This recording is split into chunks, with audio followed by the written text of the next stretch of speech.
This is Algebra 1, Lesson 29, Negative Exponents and Zero Exponents. It's the first video that you should watch as you begin Lesson 29.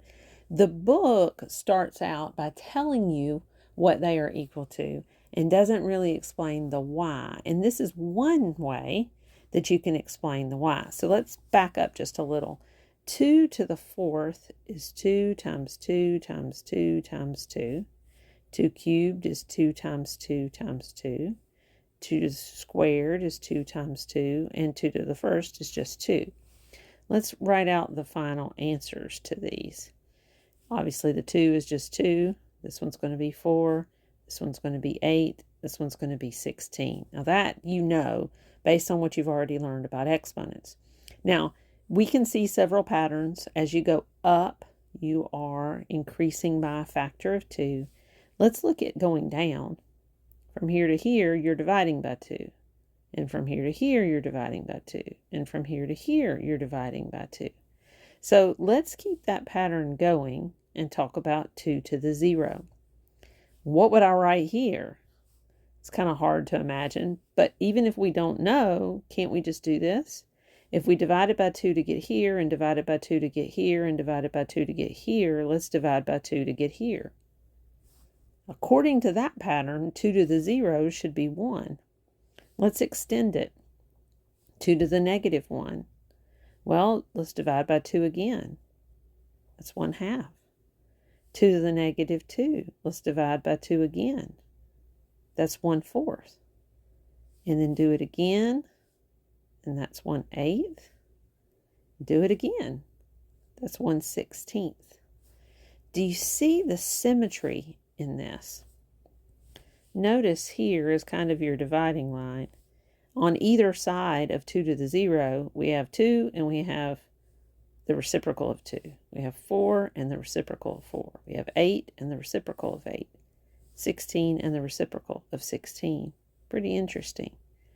So you may think, well, is that only true with 2's? Well, let's see. Let's see what we get for 3's. Let's start here. This is going to be equal to 3 times 3 times 3.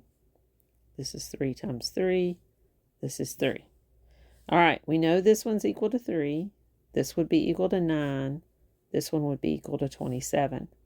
We know the pattern going up, but let's think about going down. Here we're dividing by 3. Here we're dividing by 3. So it would stand to reason here we're going to divide by 3, so that should be 1. Notice 3 to the 0 is 1, and 2 to the 0 is 1. So pretty consistent here. Let's keep going. Divide that by 3 again, and that's going to be 1/3. Divide it by 3 again, and that's 1/9, and then 1/27. So you can see that same reciprocal pattern again. Here's your dividing line, and then you've got 3, 9, 27, 1/3, 1/9, 1/27. Interesting. Notice that you get, for both of these, you're getting fractions when you have negative exponents. Same thing here. For negative exponents, you're getting fractions. Pretty interesting. Let's try it with one more. Let's go with our 4's. 4 times 4 times 4. 4 times 4, 4. This one's going to be equal to 4, 16, 64.